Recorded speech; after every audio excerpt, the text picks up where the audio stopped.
sẽ chào lụi không mông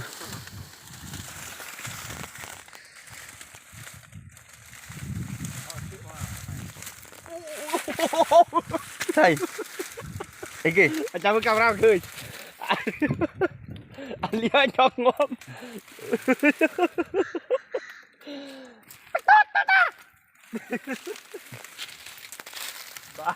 mông mà mông tôi mà qua tức em mà mua mắc mua vào thua mò nó mẹ say rồi mua nó buồn tôi mà ba tục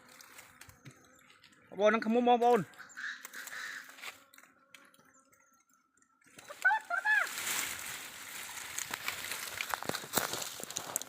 mông đây mông phối chứ ủa sợ ha nó ba tức à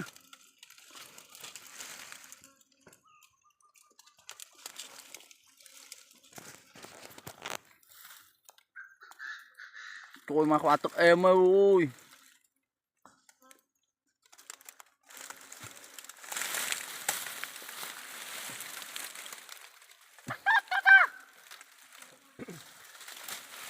cạnh mấy ba nào không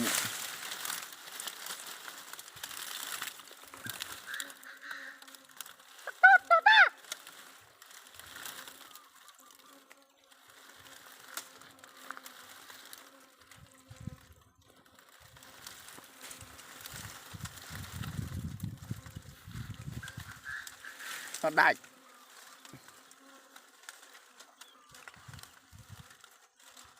sao rồi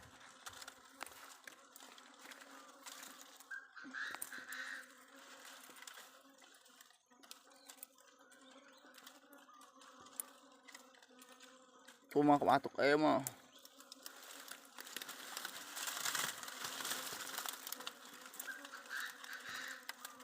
nó đại chứ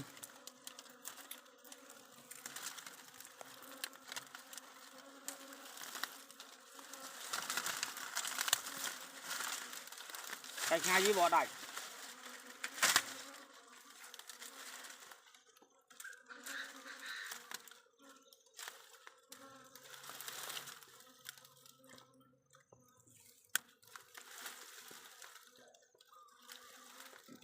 mà xì dừng sâu không mong